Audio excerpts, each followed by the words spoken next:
a bold, minimalist design. In the center, a wide, horizontal brown band runs across a black background. In the middle, the text, Fort Vancouver Conversations, appears in uppercase black letters, creating a strong contrast. A thin white rectangular frame surrounds the entire design, adding a clean and structured look to the layout. The combination of black, brown, and white creates a simple, professional, and classic appearance. An adult, fair-skinned female with blonde, shoulder-length hair, wearing a National Park Service uniform. She is smiling and seated in front of a colorful, patterned native blanket hanging on the wall behind her. The background features a geometric, tribal-style design in shades of blue, yellow, orange, and cream, creating a vibrant and eye-catching setting. To her right, there is a large, dark brown vase holding a bunch of bright yellow flowers.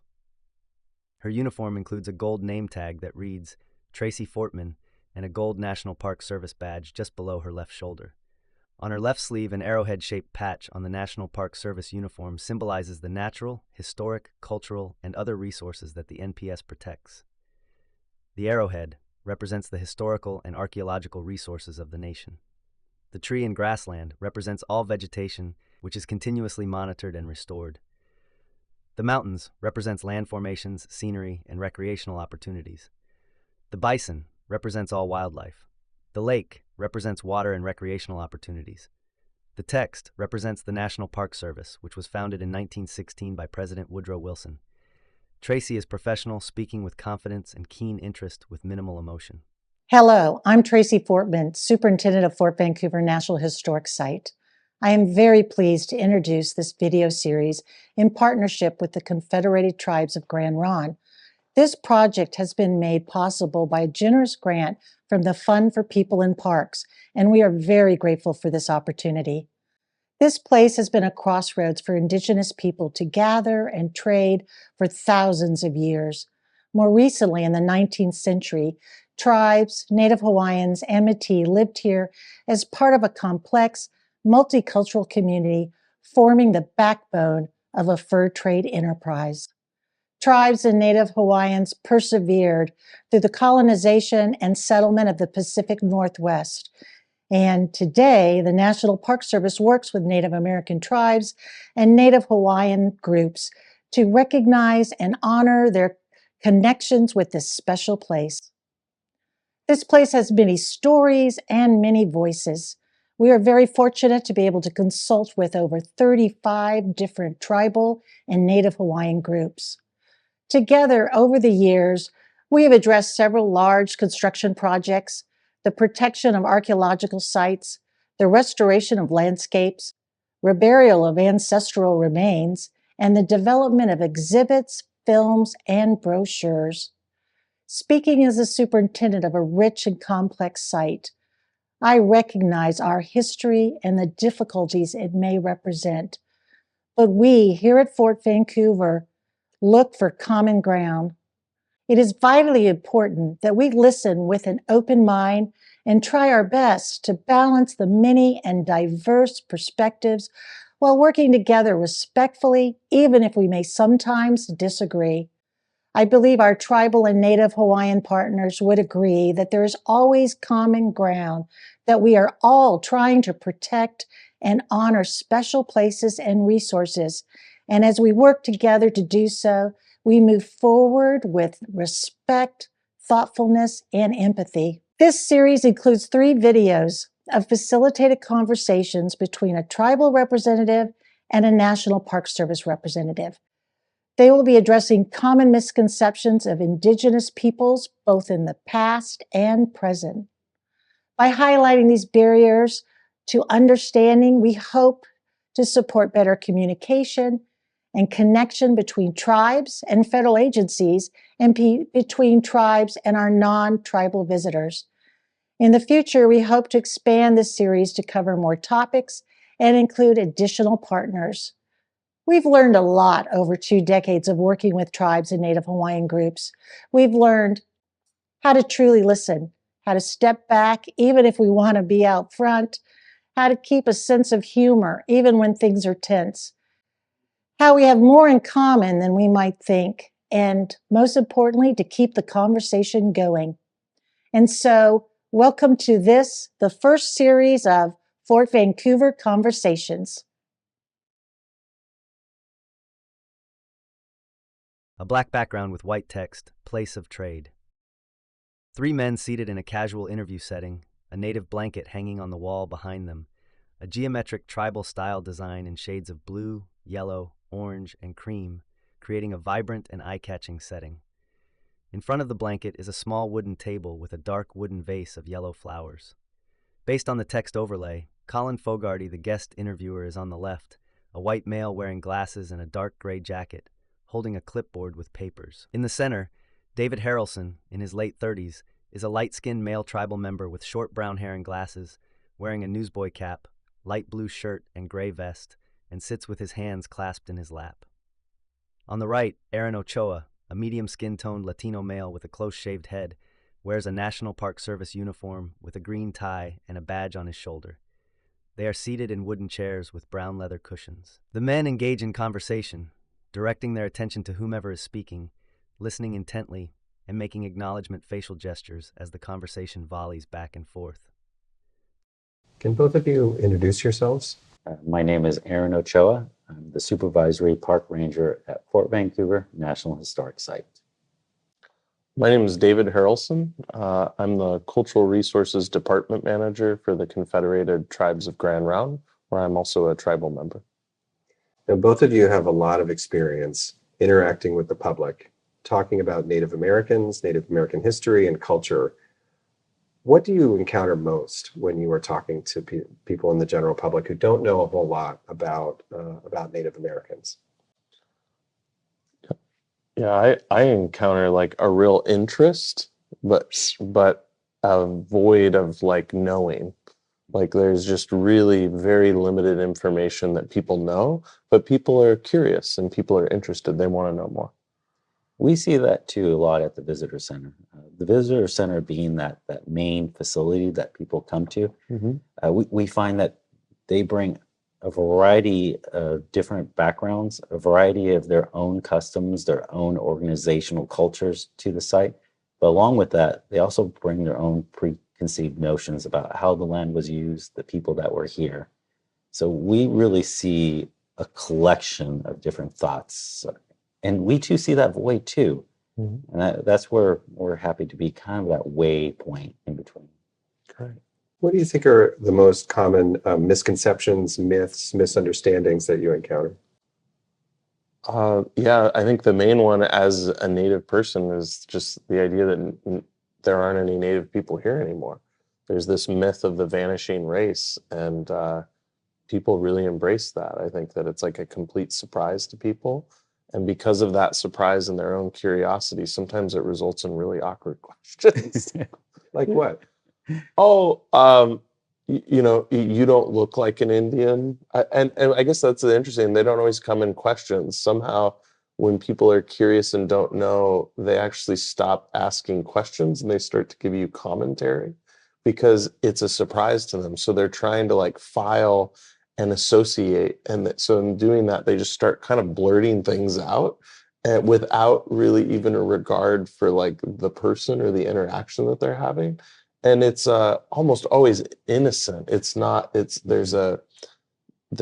a bad will or ill will about it, but it's really common. Yeah, We see that a lot too as people come in. One of the things that we hear, there were Native Americans here. So having heard that a lot, that makes a lot of sense to what we encounter. There's those that do come. We also see that strong commentary. There's that already their established notion of who were the people that were here, what they look like, and the technology that they have. And I think a lot of what we see is this very primitive, television-induced at times understanding of what it means to be Native American in the area. So a lot of that too isn't very regional. It's this one sense of Native American. So it's always a stopping point for us as we engage with the public. And you mentioned television. Is that mostly, do you think, how people's views of Native Americans are shaped? Television, movies, media? I look at my own upbringing too. I'm closing in on 50 as much as I don't want to admit to it. But I remember growing up playing cowboys and Indians. The television that I watched, the curriculum that we were taught in school too. I brought that with me as I eventually started my way through college and being hired as a park ranger. And I found that is a place that informs my view of Native Americans, of the United States military, of my world around me. So certainly, speaking from my perspective, it helps us have an understanding when our visitors come in and they too bring that same type of background. Yeah. I'm closing in on 40, but I still think that was a complete lived experience in my childhood.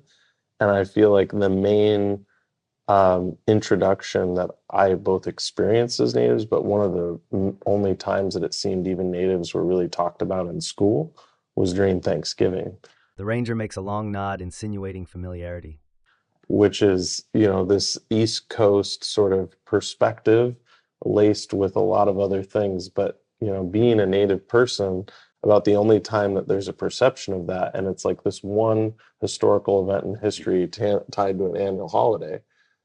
Fortunately, unlike other natives that, from our tribe and others, where they literally were dressed up as the natives, like somebody had to be the Indians, somebody had to be the Pilgrims, and they went through this really uncomfortable experience. I never experienced that myself, but that was essentially the only real space in the education system where Native people were talked about was in the context of Pilgrims. What an institutional understanding of what that is, because being somebody who always was picked to be with my Mesoamerican background to always represent that, I found that too. Yeah. Where that was a predominant time that we talked about Indigenous cultures. Yeah. Thanksgiving. What are some of the other myths and mischaracterizations that you run into? Populations and cultures that come through here. The idea is that Westerners, Europeans, American immigrants brought culture, brought the trade, brought technology. And that misunderstanding of not understanding the use of this particular area, or what little we actually know, is that this was a collection site well beyond Europeans and Americans that came here. Technology had been a vital part of the people that were here prior to Europeans. And that really makes me think about that idea that technology information only flows one way.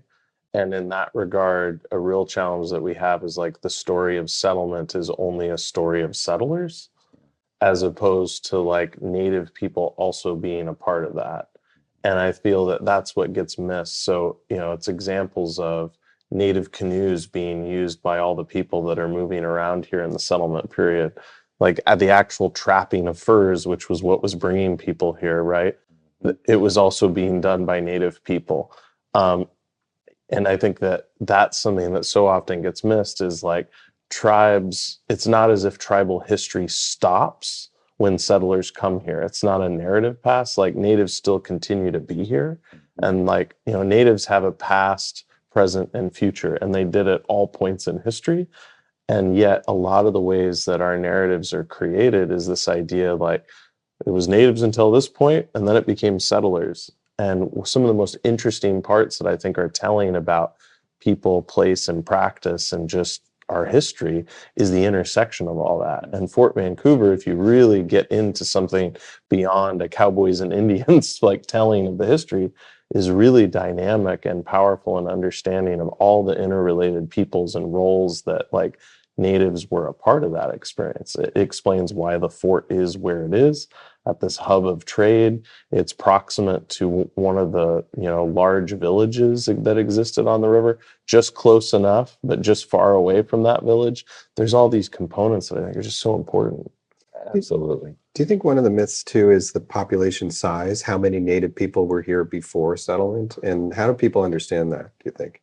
Yeah, one thing that I see all the time is they were native, but there was unused land. It was all vacant, right? And this whole idea that somehow my ancestors didn't impact this whole landscape. And probably the easiest way to understand that is fire, right? Which is our ancestors burned the prairies and the landscape. And, this concept of wilderness, and the definition of wilderness being untouched land. Well, there wasn't an acre of untouched land in all of North America prior to Europeans coming, because native people moved into the mountains, they moved out to the ocean, they set fire to landscapes. Like, there's this word, anthropogenic landscape, and the whole place was impacted and affected by humans and their relationships to land. You know, what it kind of intersects with vanishing race and then this idea of like land utilization. You know, there is this narrative, a lot of native people died between 1750 and 1850. And you have to understand that to understand that when settlers were coming here, they were experiencing like a post-apocalyptical world of loss from disease. And so things maybe weren't being utilized in the same ways, or like the height of their societies and culture and what was going on. It had just been impacted by 90% population loss.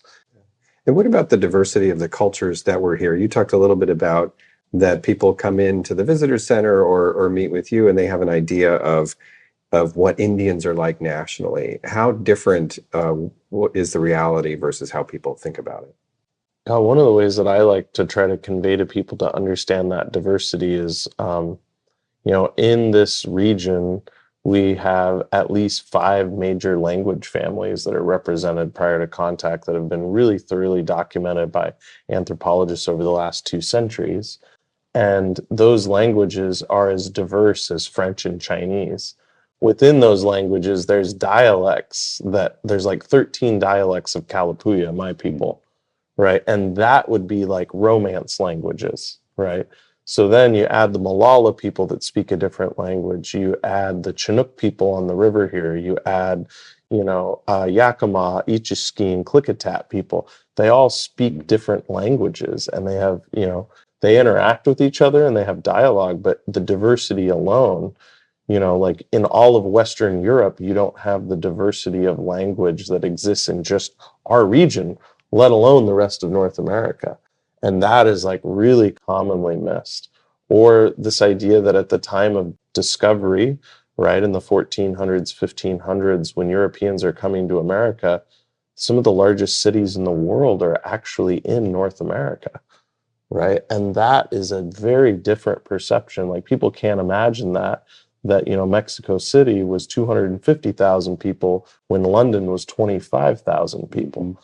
Right. And those are the sort of concepts that we have to like seek to understand. And sometimes we have to go a little bit further out to get that granular detail to like understand the potential of what was here, but that was just impacted by so much loss and exchange. David and the ranger consistently offer each other assuring and confirming gazes as the other speaks.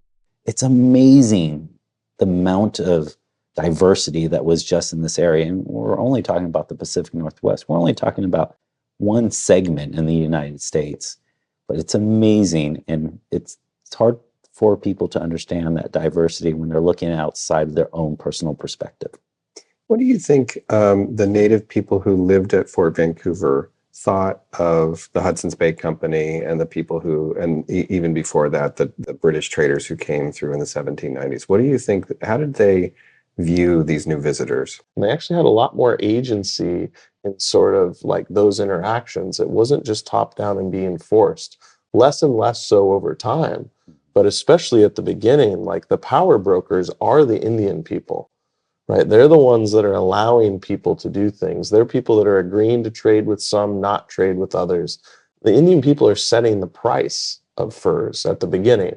That transitions over time, but you know, this perspective of an outsider that also was bringing economic opportunity and that they were engaged in trade. I think that we get a collision of worlds where that population decline continues and people aren't able to do that. But it's not a one-sided relationship. And that is what also, I think, gets mispresented of that narrative switch. Like, Indian people and tribes of the Lower Columbia are very participatory and exchanging, and they're utilizing that skill set of trade and knowledge when they're engaging in those relationships.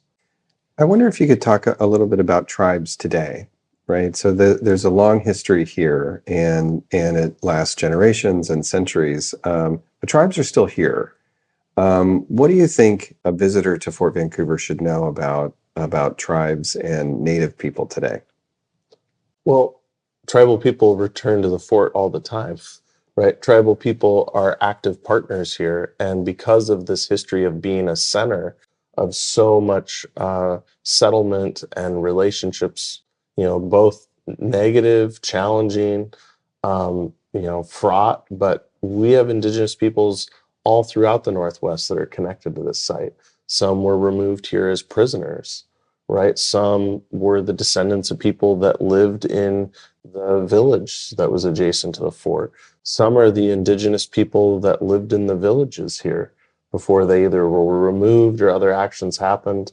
That is this idea that all of those people still have reasons to come to this place, and they do. So we see Native people, and the fort's done work to actually ensure that there's a place here for that. And Aaron, as a National Park Service ranger, you have a deep responsibility. You have a big responsibility to tell the story. How do you approach that as a park ranger? I was just having a conversation with a couple of the park rangers just a couple of days ago, and we were talking about how fortunate we are with having the type of occupation that we have, because we're part of the education and understanding as people come. Our goal is never to say this is what happened, because certainly we don't know. We don't have all the facts. Our goal is to provide information and to watch that experience with the visitor grow. That moment where they came here to say, I would like to know where Ulysses S. Grant, where he stayed, and then walking away with, I had no idea that all these things occurred here at Fort Vancouver. It's an awesome experience, but it's also an awesome responsibility. Our goal is to provide as much place-based understanding of this site, to include the buildings, to people, to the stories, and it's a never-ending task. Well, and I think, David, people might be surprised at just how much interaction the Park Service has with tribes and how much a say tribes have in the story that is told here. Is that right? Yeah, I would agree with that. I think that there's all of the government regulatory laws and things about when a project happens on park land, and there's those conversations, but there's also collaborative opportunities for input and listening and thinking about, oh, there's this need over here. One of those needs that was expressed was just a need. Native people come and go and we do events, but what is something that has more of a object permanence, so that there's a feel of that? And when that was integrated into the visitor center, being able to have an original piece of artwork by Native people, by showcasing and rotating through different Native artists, which does that work for us of also, these are contemporary Native artists that are still producing work, right? And so that those narratives of keeping it living, we're still here, while also having a physical presence that is doing all this translating work of understanding. You can have text, piles and piles of text, but if no one reads it, what does it matter? To a certain extent, having visual cues, and I think art really helps provide that. So that was a spectacular, a response to community needs and desires of kind of showing that. And, I'm excited. I think there's new ideas being hatched all the time. We'll see what happens. But there's also this appreciation and understanding that things take time, right? And so just like planting seeds, we were talking about for agriculture, but you also have to plant seeds of a relationship and possibility and see what grows. You water some. Sometimes you got to weed some, right? That's how these things work. I've been very fortunate in the time I've been here that this is a continuing experience for us to continue to learn what that is and broaden those perspectives or bring in perspectives. And the visitor center is a great representation of that. What lessons do you think other organizations, other agencies, other areas of the country can learn about how to tell a complex story collaboratively? What lessons do you think come out of the Fort Vancouver experience? I think how much we have changed has only come through the partnerships, has come through by bringing those partners here to help us to tell that story, because it's all of our collective story. And I agree with all those things. I would describe too, it's like relationship in an organic way. Like you can't architecturally plan it. It's sort of that gardening aspect. Yeah. So for a visitor today coming to Fort Vancouver, and they come and they learn and they're surprised at the complexity and they learn more about it, what do you advise for learning more, for broadening their own understanding of this place, but also Native American history? Leave room for and understandings and statements. And what I mean by that is you don't have to choose or, right? There's no this way or that way. It's like when you leave room for and statements, it's additive. And so realize that everywhere has this complexity. And if you're looking to try to like, if you only are seeing one thing, like if you want a useful tool that we have is thinking of the world in terms of people, place, and practice. And you can add that through layers of time. But if you're only learning about people, right, look to practice. If you have practice, but you're not thinking about the people, well, what are the people? And you can expand with each of those categories. But that as a tool, like there's always people, place, and practice like occurring with any given thing that's happening. And if you're only getting the thread of that, like try to look to where those other aspects of what's going on or how to enrich your knowing in those areas. And I think that's a really powerful way for, visitors to engage. What's an example of an and statement that you would say that people might want to choose between one story or another, but they're both true? Yeah, the fort was only used to subjugate Indians, right? As this idea, it was used to conquer, it was used to colonize this space, right? Okay. An amused look as he answers. Yeah. And, it was used by tribal members to get access to goods that they didn't otherwise have. It was used by them to sell things that then allowed them to do what they did. It was a gathering place, and it was a gathering place where they met other Indian people and intermarried other Indian people, sometimes from really far away, that they wouldn't have otherwise married, right? And it created these communities. We have whole communities that are Hawaiian and local Native American. We have families at most all the reservations in the Northwest. That doesn't happen without a bunch of Hawaiian people showing up at Fort Vancouver, right? It's a part of, that's the people part of it, right? So those are some of the and statements here that it's just adding on and being like, oh, okay, like, yes, and it's a little bit more complicated. And It's like adding that post-credit scene at the end of the movie where there's a link to the next story and a link to the next topic. It's always a challenge for us as we're having that conversation, but that's our goal. Is now that you've just opened the door to this history here, here's the next link to the next step in there, or a married of many different topics within it. And that's our goal for that return visit, that Google search, that phone call, that ask of, wow, when's the next event? As the ranger asks questions, his eyebrows raise up and down to the pattern of his voice. How can I learn more? That's our special place. That's where we want to get to, is where that conversation leads to that. How do I learn more? If there was one word or one statement or one headline about Fort Vancouver and this area in general, what do you think it would be? place of trade. That's a good one. That's the story. That's a large, because story. even today we're trading ideas, right? We're trading information, right? That is now what the fort sort of role, right? But it's always been this trading place. People gather here to exchange goods, ideas, culture, customs, right? Like it's always been a place to trade. It's at the mouth of, the Willamette River where it meets the Columbia. Like, it's also been a place of bounty and abundance. Like that's why it's been such a great trading place. I think trade really covers it from that simple idea of the area to a very complex trading of cultures and different use and function of the land based on that trading. That's a really good way to look at it. Thank you both very much.